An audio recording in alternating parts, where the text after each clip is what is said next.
हरीश रावत ने बीजेपी पर लगाया आरोप। हरीश रावत ने कहा, परिसंपत्तियों के मामले में यूपी के आगे सरेंडर किया।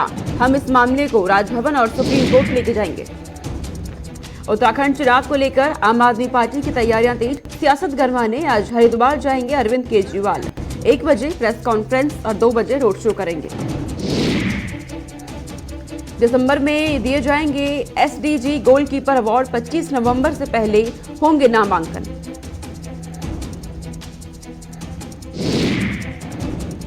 देवभूमि में कोरोना की रफ्तार में आई कमी। 24 घंटे में 11 नए संक्रमित मामले। एक भी मरीज की मौत नहीं हुई। 8 मरीज इस दौरान ठीक हुए हैं। नमस्कार, आप देख रहे हैं गुलिस्तान न्यूज। मैं आपके साथ सोनिका सिंह। बुलेटिन की शुरुआत करते हैं। तमाम बड़ी खबरों से आपको रूबरू कराएंगे। उत्तराखंड से इस वक्त की बड़ी जानकारी आ रही है। उत्तराखंड सरकार ने बड़ा फैसला लिया है। आपको बता दें कि देहरादून में प्लास्टिक कचरा जलाने पर अब जुर्माना लगेगा। अगर आप खुले में प्लास्टिक या कचरा जलाते हैं तो आपको 5,000 का जुर्माना देना होगा। बढ़ते प्रदूषण के चलते ये फैसला लिया गया है। ये इस वक्त की बड़ी जानकारी आपको दे रहे हैं। प्रदूषण के चलते बुजुर्गों को सांस लेने में परेशानी हो रही है, खासकर उन जो किसी गंभीर बीमारी से ग्रसित हैं, जिन्होंने हाल फिलहाल में कोरोना को मात दी है। उन्हें सबसे ज्यादा दिक्कतों का सामना करना पड़ रहा है, जिसके चलते अब ये बड़ा फैसला उत्तराखंड सरकार की ओर से लिया गया है। 5,000 का जुर्माना आपको देना होगा अगर आप खुले में कचरे को जलाते हैं। प्लास्टिक या कचरा अगर आप खुले में जला रहे हैं।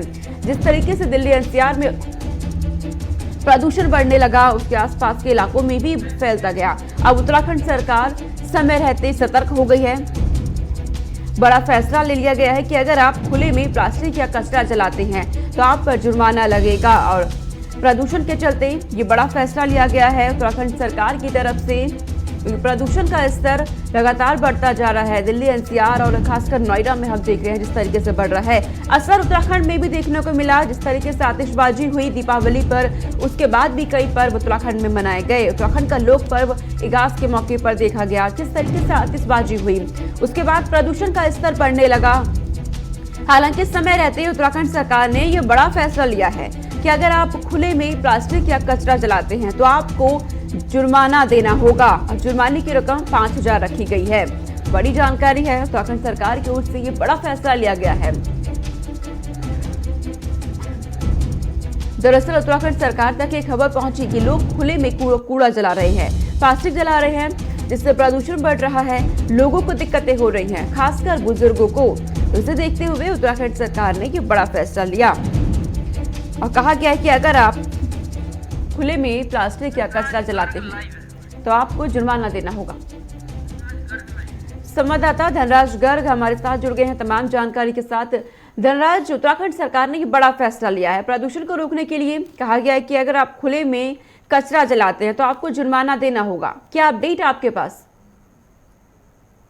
जिस तरीके से दीपावली के बाद से ही उत्तराखंड कहीं नहीं बल्कि राजधानी देहरादून में कहीं ना कहीं प्रदूषण अधिक बढ़ रहा है, जिसके चलते कहीं ना कहीं बुजुर्गों को सांस लेने में बड़ी दिक्कतों का सामना उठाना पड़ रहा है। जिसके चलते उत्तराखंड सरकार ने एक बड़ा फैसला लिया है कि जो खुले में कूड़ा जलाएंगे तो उन पर कहीं ना कहीं एक तरीके से जुर्माना लगाया जाएगा। यानी कि 5,000 रुपए का जुर्माना तय कर दिया गया है कि यदि कोई खुले में कूड़ा जलाता हुआ नजर आता है तो उस पर 5,000 का जुर्माना लगेगा। क्योंकि ऐसा करने से कहीं ना कहीं जो खुले में कूड़ा जला जाता है, क्योंकि आपको बताते चले कि उत्तराखंड के अंदर बहुत से ऐसी जगह हैं जहां पर कबाड़ी की दुकानें लगी हुई हैं और जो कूड़ा खुले में जलाते हैं तो ऐसे लोगों पर नकेल कसने के लिए सरकार ने ये कदम उठाया है, जिसको लेकर अब 5,000 रुपए जुर्माना यदि खुले में कूड़ा जलाते हुए मिलते हैं तो 5,000 का जुर्माना लगाया जाएगा। सोनिका, और जानकारी ये भी दीजिएगा क्या जिस तरीके से सरकार की तरफ से कई फैसले लिए जाते हैं, अभियान भी चलाए जाते हैं, लेकिन जरूरी हो जाता है कि लोग सहयोग करें। धनराज, क्या लोग जागरूक नजर आते हैं आपको? जी सोनिका, बिल्कुल। जिस तरीके से बात की जाए प्रदूषण की, तो प्रदूषण कहीं ना कहीं उत्तराखंड में जो बढ़ रहा है उसको देखते हुए सरकार ने कदम उठाया। तो कहीं ना कहीं सरकार लगातार अभियान भी चलाती है और अभियान के माध्यम से कहीं ना कहीं इस तरीके से जागरूकता अभियान लगातार चला जाता है। लेकिन जनता को भी समझना होगा कि प्रदूषण बढ़ने से कहीं ना कहीं उन्हीं के स्वास्थ्य पर असर पड़ेगा और उन्हीं के जो बुजुर्ग लोग हैं उनको सांस लेने में दिक्कत होगी। तो कहीं ना कहीं उसको देखते हुए लोगों को भी जागरूक होना पड़ेगा और इस प्रदूषण से बचना होगा। तो उसको बचाने के लिए यही तरीका है कि जो खुले में कूड़ा जलाते हैं उनको रोकना होगा कि वो खुले में कूड़ा ना जलाए, तो जिससे प्रदूषण रुक सकता है। सोनिका, ठीक है धनराज, तमाम जानकारी हम तक पहुंचाने के लिए बहुत शुक्रिया। आप नजर बनाए रखिएगा और भी अपडेट हम आपसे देते रहेंगे। आगे रुक करते हैं, उत्तराखंड चुनाव 2022 में होने हैं और उसको लेकर आम आदमी पार्टी की तैयारियां तेज हो गई है। बड़ी जानकारी है कि आम आदमी पार्टी की तरफ से तैयारी तेज कर दी गई है। विधानसभा चुनाव को देखते हुए सियासत गरमाने आज हरिद्वार जा रहे हैं अरविंद केजरीवाल। दिल्ली के सीएम अरविंद केजरीवाल 1 बजे प्रेस कॉन्फ्रेंस करेंगे, वहीं 2 बजे रोड शो किया जाएगा उनकी तरफ से हरिद्वार में। आज कई बड़े ऐलान भी कर सकते हैं अरविंद केजरीवाल। इससे पहले जब भी उनका उत्तराखंड का दौरा हुआ, कई बड़ी घोषणाएं, ऐलान उनकी तरफ से किए गए, बिजली को लेकर, स्वास्थ्य को लेकर, शिक्षा को लेकर, रोजगार को लेकर। तो एक बार फिर सियासत गरमाने हरिद्वार पहुंच रहे हैं। देखना होगा क्या ऐलान इस बार उनकी तरफ से किया जाएगा। आपको कार्यक्रम बता दें, 1 बजे प्रेस कॉन्फ्रेंस किया जाएगा उनकी तरफ से और 2 बजे रोड शो करेंगे। 2022 में विधानसभा के चुनाव होने हैं और उसके मद्देनजर सियासत उनकी तरफ से गरमाई जाएगी, जनता को संबोधित किया जाएगा। और इसी बीच खबर ये भी आ रही है कि अरविंद केजरीवाल कई सदस्यों को सदस्यता भी दिला सकते हैं, कई नेताओं को ये बड़ी जानकारी मिल रही है। धनराज घर एक बार फिर मेरे साथ जुड़ गए हैं तमाम जानकारी के साथ। धनराज, अरविंद केजरीवाल एक बार फिर उत्तराखंड आ रहे हैं, हरिद्वार पहुंचेंगे, लेकिन देखा जाए तो क्या हरिद्वार में रोड शो के जरिए या जनता को संबोधित करने के जरिए हरिद्वार में सत्ता का रास्ता खुल जाएगा क्या? बिल्कुल सोनिका, जिस तरीके से उत्तराखंड में 2022 का चुनाव नजदीक आ रहा है, तो सभी पार्टियां अपने जो कदम है वो आगे बढ़ाती हुई नजर आ रही है और तमाम तरीके से जो राजनीति है उत्तराखंड की इस समय गर्मा चुकी है, क्योंकि आज दिल्ली के मुख्यमंत्री अरविंद केजरीवाल हरिद्वार पहुंच रहे हैं और वहां पर आकर रोड शो करेंगे और साथ ही मीडिया को भी संबोधित करेंगे। सोनिका, ये आपको बता दें कि जब भी अरविंद केजरीवाल उत्तराखंड आए हैं तो कहीं ना कहीं वो कुछ घोषणाएं करके जाते हैं, क्योंकि पहले जब अरविंद केजरीवाल उत्तराखंड आए तो एक बिजली फ्री देने का वादा लोगों से करके गए थे और उसके बाद गारंटी कार्ड हो, रोजगार गारंटी कार्ड हो या फिर अन्य घोषणाएं हो, तमाम तरह की घोषणाएं अरविंद केजरीवाल करते हुए नजर आते हैं। तो इस बार देखने वाली बात होगी कि क्या अरविंद केजरीवाल इस बार भी कोई घोषणा करते हैं या नहीं करते हैं, क्योंकि जिस तरीके से 2022 का चुनाव नजदीक आ रहा है तो कहीं ना कहीं सभी लोग अपनी राजनीति को गरमाने में लगे हुए हैं और उसी के चलते अरविंद केजरीवाल हरिद्वार आ रहे हैं। अब देखने वाली बात होगी कि रोड शो के दौरान किस तरीके से और जनता को संबोधित करते हैं। अब ये तो आने वाला समय ही बताएगा सोनिका कि क्या अरविंद केजरीवाल के आने से सत्ता में कुछ हासिल आम आदमी पार्टी को हो पाएगा या नहीं हो पाएगा, ये तो आने वाला समय ही बताएगा। लेकिन धनराज, इस बीच एक बड़ी जानकारी ये भी हमें मिल रही है कि जानकारी है कि आज कई नेताओं को सदस्यता भी दिलवा सकते हैं अरविंद केजरीवाल। क्या कुछ स्पष्ट है इस बारे में? जी बिल्कुल सोनिका, जिस तरीके से लगातार जब से चुनाव की घोषणा हुई है तो कहीं ना कहीं अदल बदल का कार्यक्रम भी उत्तराखंड में शुरू है, क्योंकि बीजेपी के नेता कांग्रेस में जा रहे हैं, कांग्रेस के आम आदमी पार्टी में, तो ये सिलसिला यहाँ पर जारी हो चुका है। तो कहीं ना कहीं उसी के चलते अब ये सिलसिला हरिद्वार में भी शुरू हो चुका है कि कुछ कार्यकर्ता जो बीजेपी या कांग्रेस से टूटकर आज आम आदमी पार्टी में शामिल हो सकते हैं, तो उनको सदस्यता दिलाना का काम भी अरविंद केजरीवाल यहाँ पर कर सकते हैं। लेकिन जिस तरीके से देखा जाए कि आम आदमी पार्टी लगातार अपना कुनबा बढ़ाने में लगी है, सदस्यता अभियान चला रही है, तो कहीं ना कहीं उससे कुनबा बढ़ता हुआ जरूर नजर आ रहा है। लेकिन कहीं ना कहीं जिस तरीके से उत्तराखंड में कहा गया है कि जो इतिहास भी रहा है, एक बार बीजेपी की सरकार आती है तो एक बार कांग्रेस की, लेकिन इस बार कहीं ना कहीं आम आदमी पार्टी दोनों ही पार्टी के समीकरण बिगाड़ सकती है उत्तराखंड में और इस त्रिकोणीय चुनाव उत्तराखंड में होने जा रहा है। सोनिका, धनराज, हरिद्वार से सियासत गरमाने का काम आज किया जाएगा आम आदमी पार्टी की तरफ से। क्या लगता है तमाम पार्टियों के लिए, खासकर बीजेपी कांग्रेस के लिए कितनी बड़ी चुनौती होगी, या आम आदमी पार्टी के संयोजक अरविंद केजरीवाल ये समझ रहे हैं कि आगे की राह बेहद आसान रहेगी उत्तराखंड में, क्योंकि उत्तराखंड की हर एक सीट बहुत महत्वपूर्ण होती है? जी बिल्कुल सोनिका, जिस तरीके से आपने कहा कि उत्तराखंड की प्रत्येक सीट महत्वपूर्ण है, लेकिन कहीं ना कहीं उसको जो समीकरण है बीजेपी और कांग्रेस के, उसको बिगाड़ने में अरविंद केजरीवाल कहीं ना कहीं कामयाब जरूर हो सकते हैं। क्योंकि जिस तरीके से देखा जाए कि उत्तराखंड में एक बार बीजेपी एक बार कांग्रेस का जो खेल चलता रहा है, उसमें इस बार कहीं ना कहीं आम आदमी पार्टी ने भी दस्तक दे दी है, तो ये खेल जरूर बिगड़ सकता है। क्योंकि जिस तरीके से देखा जाए कि 2022 का चुनाव बिल्कुल नजदीक आ चुका है और उसको देखते हुए अरविंद केजरीवाल लगातार उत्तराखंड का दौरा कर रहे हैं, तमाम योजनाएं जनता को बता रहे हैं कि जब उनकी सरकार आएगी तो किस तरह की योजना वो उनको देंगे। जी ठीक है धनराज, आप नजर बनाए रखिएगा, अपडेट आपसे हम लेते रहेंगे। क्या कुछ कार्यक्रम आज होने हैं उनके। फिलहाल बहुत शुक्रिया तमाम जानकारी पहुंचाने के लिए। आगे रुक करते हैं, एक साल तक कोरोना से प्रभावित रही बद्रीनाथ धाम की तीर्थ यात्रा इस बार काफी हद तक पटरी पर लौट आई। पिछले साल की तुलना में इस बार बद्रीनाथ धाम में मत्था टेकने वाले तीर्थ यात्रियों की संख्या में इजाफा हुआ है।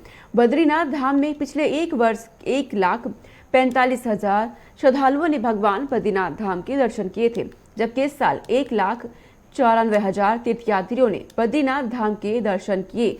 वहीं साल 2020 में बद्रीनाथ धाम के कपाट 15 मई को खुल गए थे, लेकिन कोरोना संक्रमण के कारण 22 जुलाई से तीर्थयात्रियों को धाम जाने की अनुमति दी गई। इस साल 19 मई को बद्रीनाथ धाम के कपाट खोले गए थे, लेकिन कोरोना संक्रमण के प्रकोप को देखते हुए 4 माह तक तीर्थयात्रियों को बद्रीनाथ धाम तक जाने की अनुमति नहीं दी गई।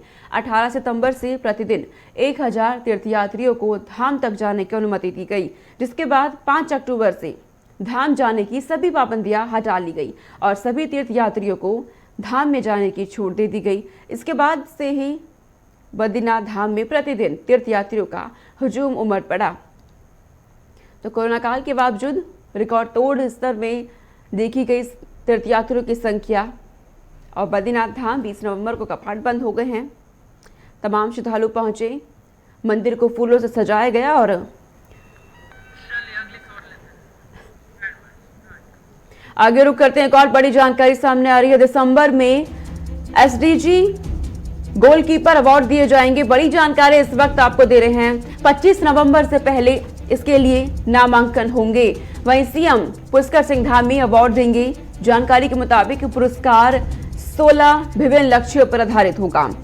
तो बड़ी जानकारी आपको दे दें कि एसडीजी यानी सतत विकास लक्ष्य के 16 विभिन्न क्षेत्रों में उल्लेखनीय कार्य करने के लिए अवार्ड दिया जाएगा।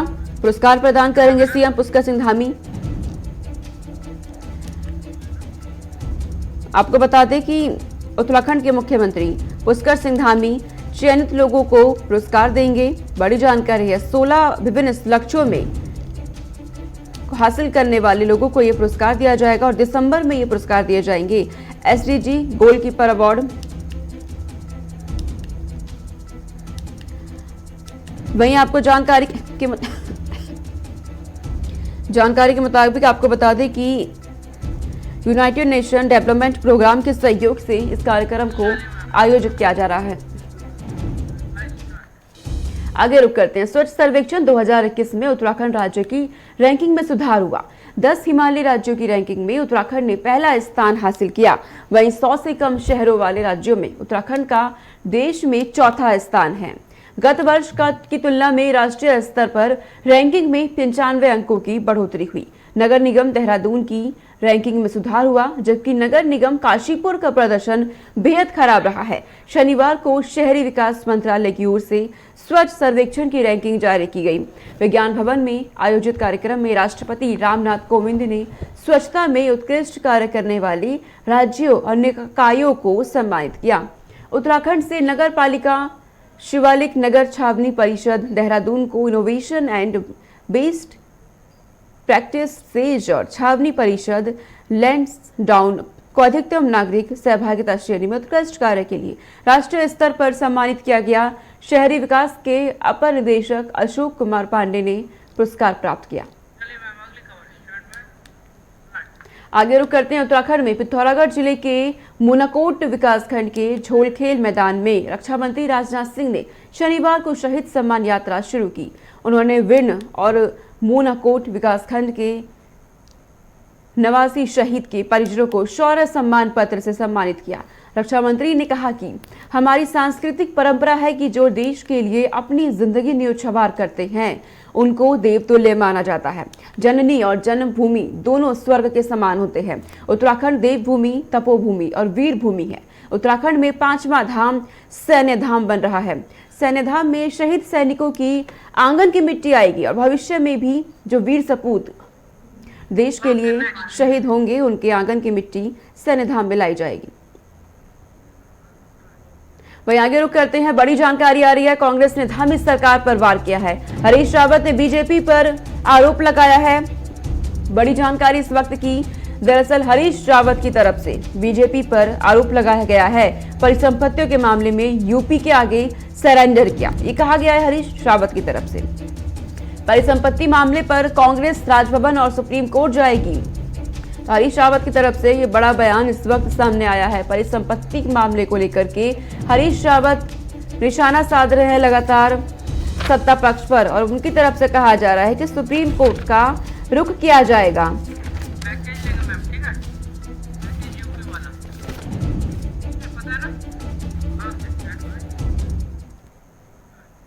उत्तराखंड और उत्तर प्रदेश दोनों ही मुख्यमंत्रियों ने मुलाकात की और दोनों की मुलाकात बेहद रंग लाई। दरअसल परिसंपत्ति विवाद जो सालों से चल रहा था दोनों ही प्रदेशों के बीच, उसको सुलझा लिया गया है। साथ ही साथ और भी मुद्दों पर बातचीत हुई है, उन मामलों को भी सुलझाया गया।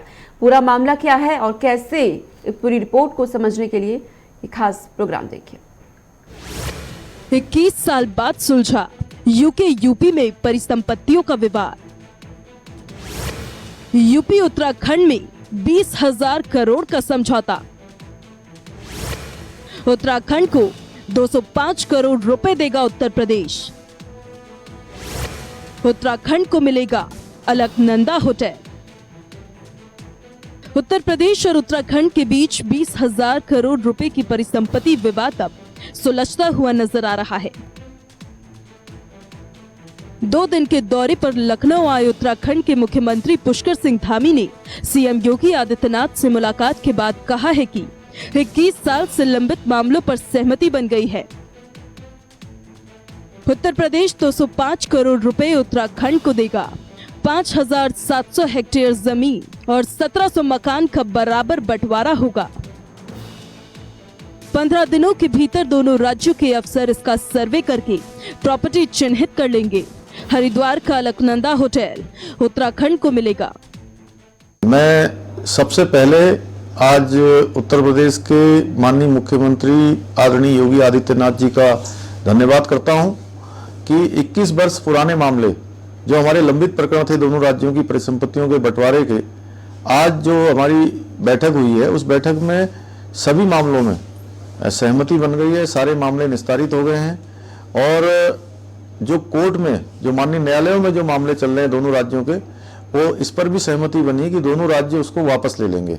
इसके साथ साथ जो हमारे यहाँ पर परिसंपत्तियों के बंटवारे में सबसे बड़ा मामला सिंचाई विभाग का था, जिसमें 5700 हेक्टेयर भूमि और 1700 मकान, इस पर 15 दिन का ज्वाइंट सर्वे होने के बाद दोनों राज्यों का जो भी उत्तर प्रदेश को जितनी आवश्यकता होगी उस सर्वे के आधार पर वो उत्तर प्रदेश ले लेगा, बाकी उत्तराखंड का हो जाएगा। इसी प्रकार से परिवहन निगम की जो परिसंपत्तियां हैं उसमें 205 करोड़ रुपए की धनराशि उत्तराखंड को उत्तर प्रदेश की सरकार द्वारा दिया जाएगा। साथ ही आपको बताते चलें कि बैठक में ये भी तय हुआ कि इच्छा बस स्टैंड अब से ही उत्तराखंड की प्रॉपर्टी होगा। ये भी बताया गया कि दोनों राज्यों के अफसरों ने बैठक करके समझौते का पूरा फॉर्मूला तय कर लिया था। इसके बाद दोनों राज्यों के सीएम ने इस पर सहमति जताई। आप समझते हैं बैठक में लिए गए कुछ अहम निर्णय को। हरिद्वार में अलकनंदा पर्यटक आवास गृह का लोकार्पण दिसंबर में होगा। उसी समय पर्यटक आवास गृह उत्तराखंड को हस्तांतरित किया जाएगा। किच्छा में यूपी सिंचाई विभाग की बस स्टैंड की भूमि 15 दिन में उत्तराखंड को मिलेगी। वन विभाग के अवशेष 90 करोड़ का भुगतान यूपी सरकार उत्तराखंड को तत्काल करेगी। जिला उधम सिंह नगर में धौरा, बैगुल, नानक सागर जलाशय में पर्यटन एवं वाटर स्पोर्ट्स की अनुमति होगी। हरिद्वार में ऊपरी गंग नहर में भी जल क्रियाएं हो सकेंगी। बताया जा रहा है कि सीएम आवास पर हुई बैठक में दोनों प्रदेश के मुख्यमंत्रियों ने यूपी और उत्तराखंड के बीच लंबित मामलों को लेकर चर्चा की। अफसरों के दिए फॉर्मूले पर दोनों में बात बनी और फिर 50-50 के फॉर्मूले पर सहमति बनी। यूपी दौरे में हमारी सबसे बड़ी उपलब्धि रही कि जो 21 साल से परिसंपत्तियों का जो हमारा मामला चल रहा था उत्तर प्रदेश और उत्तराखंड के बीच में, वो सारे मामले का समाधान हो गया है। दोनों राज्यों पर सहमति बन गई है और जो मामले न्यायालय में हैं उन मामलों को न्यायालय से वापस लेने की सहमति बन गई। दोनों राज्य सरकारें वापस लेंगी। इसके लिए मैं उत्तर प्रदेश के माननीय मुख्यमंत्री आदरणीय योगी आदित्यनाथ जी का बहुत धन्यवाद करता हूं। उन्होंने सहृदय होकर हमारा जो एक रिश्ता है, आपस में गहरा रिश्ता छोटे भाई और बड़े भाई का, उस रिश्ते के अनुसार दोनों ही राज्यों ने आगे बढ़कर दोनों चीज़ों में सहमति हुई है। मैं उनका और उनकी पूरी टीम का विशेष आभार व्यक्त करता हूं। सारे मामले हमारे हल हो गए हैं। इससे पहले पुष्कर सिंह धामी ने उत्तर प्रदेश के राज्यपाल आनंदीबेन पटेल और उत्तर प्रदेश के विधानसभा अध्यक्ष से भेंट की थी। उत्तराखंड के मुख्यमंत्री पुष्कर सिंह धामी ने उत्तर प्रदेश के राज्यपाल आनंदीबेन पटेल से राजभवन में शिष्टाचार मुलाकात कर उन्हें भगवान केदारनाथ मंदिर का स्मृति चिन्ह और रुद्राक्ष का पौधा उपहार स्वरूप भेंट किया। इस दौरान राज्यपाल ने भी धामी को शॉल और 2 पुस्तकें लोकहित के मुखर स्वर और वो मुझे हमेशा याद रहेंगे देकर उनका स्वागत किया। प्रकार से रेलवे कनेक्टिविटी हो रही है। कर्णप्रयाग से ऋषिकेश रेल लाइन बन रही है। टनकपुर बागेश्वर रेल लाइन को स्वीकृति मिली है। डोईवाला ऋषिकेश रेल लाइन की स्वीकृति मिली है।